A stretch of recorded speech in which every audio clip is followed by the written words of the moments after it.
the bear exhibit and to act like a hooligan. All right, am I yo, bro? Whenever I've gotten intoxicated, I've never done no ass junk like this, bro. I'm gonna be honest with you. Like, bro, when I see people do junk like that, I'm like, bro, your ass gotta be faking it. There's no way. The most painful zookeeper deaths ever. The crush incident. It was supposed to be the trip of a lifetime. A married couple from New Jersey traveled to Zambia for a safari. It was a chance to see the wild up close, to experience Africa's rivers and its wildlife in their most natural form. Okay, I ain't gonna lie. What I never got about the whole safari thing is, though, how does this work? Like, I know you is in a truck and you're like going through the safari and you see the lions like down there right next up, like close as hell to you. How do the lions not just hop on that truck and just maul all y'all? Like, I know that might sound dumb, but like, bro, hold up. Let me show y'all a video right quick. Show you guys what he looks like. Like, you see this, bro? Ain't gonna lie, bro, that cheetah should be treating them boys like a bag of chips. They mad close to this leopard, bro. How do it not just hop up on this car and then just get in there and then just... To experience Africa's rivers and its wildlife. And in an instant, paradise turned into... But unfortunately, nature has no script. And in an instant, paradise turned into pure horror. The couple joined a group boat traveling down the Zambezi River. Okay. The water looked calm, and the banks were filled with life by the singing of birds. Buffaloes, waterbucks, and eagles were just some of the absolutely gorgeous animals they were able to see. So these animals see the boat, but they don't want no smoke, I guess? Then, without warning, the boat was struck. Oh! By what, you ask? Well, they didn't know. But it was something that rammed the boat so powerfully that its impact capsized the vessel. All of the tourists were thrown out of the boat into the water in pure confusion. I know you lying. And that's when they saw it. An 8,800-pound hippo, one of the deadliest animals in Africa, sat there in the water, glaring menacingly at each tourist. But ain't hippos like vegetarians, though? They don't really be eating humans. It wasn't just sitting and doing nothing. As it arose out of the water, it revealed that it was carrying the man's wife in its mouth. Amidst all the chaos of the boat flipping over, he didn't notice when she went missing. Her head and torso were trapped between the hippo's jaws and she struggled to escape. But, instantaneously, it snapped its mouth down, crushing her head and torso like it was nothing. What the fuck? Wait, hippos kill people? I thought hippos was like the fat people in nature. Like, they chill as hell. Like, they don't really be doing nothing. They just live in their own world for real. Nothing. The tourists broke out into a full-on frenzy to escape for their lives. Oh, hell. Meanwhile, the hippo thrashed the woman's body carelessly in the water, leaving absolutely no chance of survival for the poor 70-year-old woman. Yo, nature's the safari some guides crazy meant to protect shit. the people also fled in a panic, despite being armed. Her husband survived and watched helplessly as his wife of decades was apart before his eyes. He escaped with his life, but back home, grief turned into anger.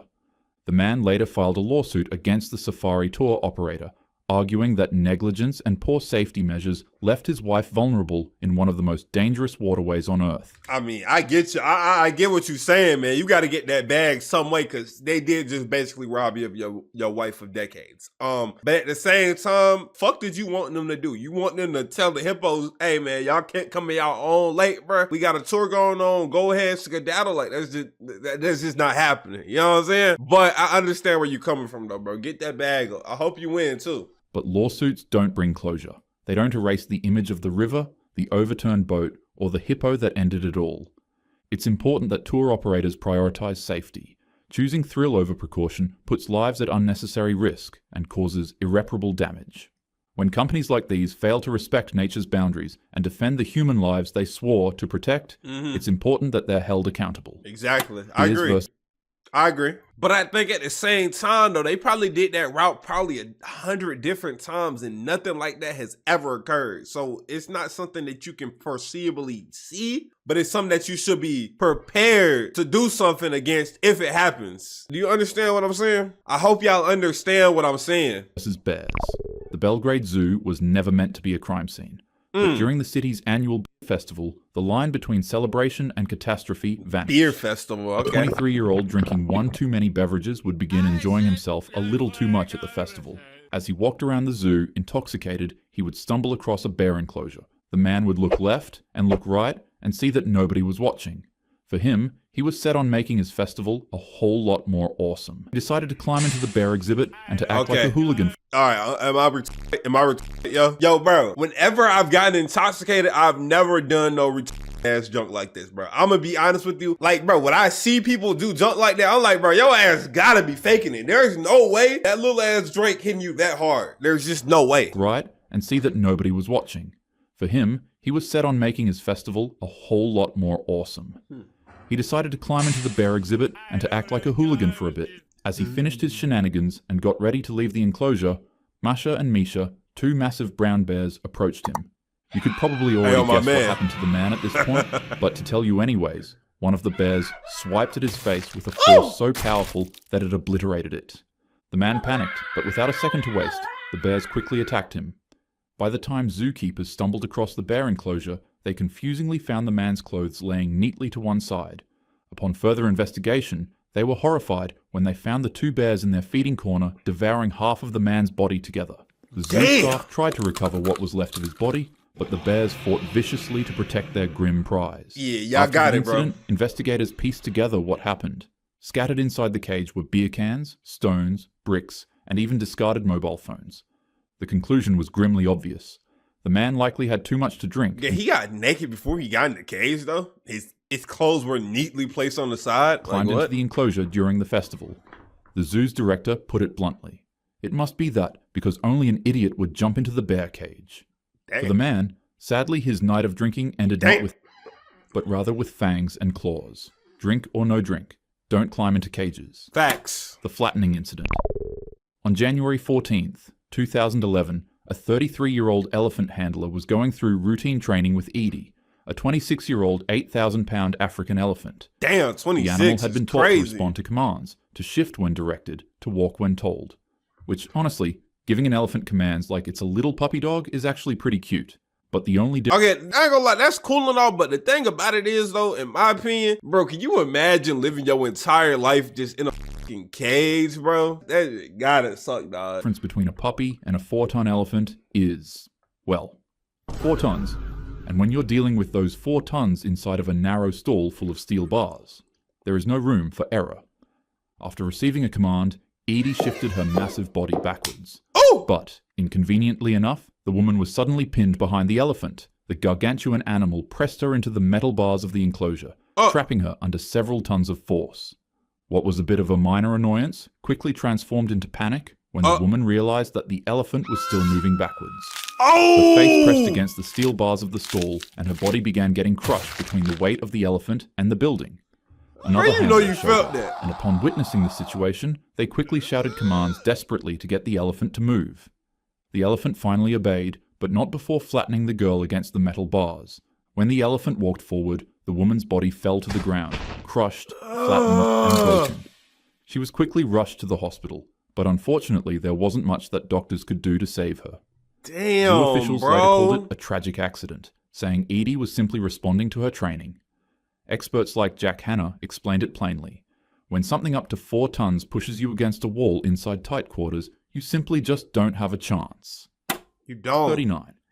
Damn, dog. That's like, I know I'm watching these videos with like, as if they're fictional stories, but that's like bringing me back down to earth. Like, damn, bro, these real people that die like this. Like, damn, bro. That nigga that hopped in the bear cage, drunk his head, locked them beers, probably had an entire family, dog. Like, damn, bro. And the elephant girl probably loved the hell out her job, bro. That's hella unique. All for it to be over in an instant. That's sad as hell, dog. On a warm, sunny day in 2005, what began as a peaceful visit to see an old family companion turned into one of the most nightmarish animal attacks ever recorded. A married couple were visiting Mo, a chimpanzee they had raised as part of their family for nearly 4 decades. Part of their family? Mo used to live in their suburban home where they would dress him up like he was a kid. In his home? But the chimpanzee would later on be taken to a wildlife sanctuary after being deemed unfit to live in a house amongst humans after he attacked a guest one day. God damn! This, the married couple often visited him at the wildlife sanctuary, bringing him cakes and gifts to celebrate his birthdays. On Mo's 39th birthday, they would arrive at the sanctuary with some celebration treats as usual, not realizing that their visit would end in horror. How? Even though Mo had been labeled the dangerous chimp after the earlier attack that forced him out of his suburban home. And y'all still treating him like he part of the family, nigga. He just almost slimed out one of y'all guests. Like, bro. They probably on their Instagram story talking about some free my pet chimpanzee. He ain't do nothing. Y'all crazy as hell. He wasn't the cause of this disaster. While the married couple were giving Mo his birthday treats, 2 other completely random chimpanzees escaped their enclosures. Ooh. And as you would guess, these chimps were not friendly. They launched a frenzied attack on the man, mauling him with unimaginable savagery. An adult male chimp weighs about 100 to 130 pounds, but they're able to pull up to 1,200 pounds of weight with their muscular arms. And with that muscle, the chimps would rip off pieces of the man's skull, his eyes, his lips, his eyelids, and 8 of his fingers. What happened to the wife, As if though? that wasn't bad enough, the chimps would continue the rampage by chewing off the man's nose and ripping off some of his balls. His hands and face were so badly damaged that they were later described as shredded beyond recognition. The wife, desperately trying to protect her husband, was also injured before sanctuary staff intervened and shot the 2 chimps. Ooh. The sheer brutality of the attack shocked the world, but luckily, the man survived. Doctors said that it was a complete miracle, as his injuries were beyond what most humans could endure. The incident became infamous, not just because of its horrificness, but because of the controversy it raised. If Mo hadn't been removed from the married couple's house, they wouldn't have needed to go to the wildlife exhibit to see their chimp, which means they would have never been attacked. But at the same time, the attack they experienced showcased the unpredictability, dangerousness, and brutality of chimpanzees. Why can't y'all just get a dog like a normal pet, my nigga? Why you got a chimpanzee in your fucking house? Have had one inside of their house while inviting guests over, Like, made what? some individuals turn their fixation to them instead. In regards to whoever's at fault, it's your opinion to make. Yeah, But one thing is for sure, these are wild animals. Wild. They can't be Exactly, domesticated, nor can they be reasoned with. But, as humans, we can still show them love and give them the respect and space they need to live out a full, healthy, and happy life without endangering any of the other lives around us. Hey, dog, I'm gonna keep it a buck with you. Respect nature and your neighbor, and the world goes round. Now, go and have a happy day. Appreciate it. I will be going to have a happy day, but I'm gonna keep it a buck. Maybe I'm tripping. I was thinking about this. So that lady got her face mauled off, and that chimpanzee was in the family for 40 fucking years. Bitch, what? Nigga, yo, if someone invite me to a house with a chimpanzee, I'm not stepping foot in there, bro. I already don't like stepping in houses with big ass dogs. Nigga talking about a chimp, hell nah. Anyways though, if y'all did like this video, make sure y'all subscribe and like the video. I'm gonna see y'all later. Peace.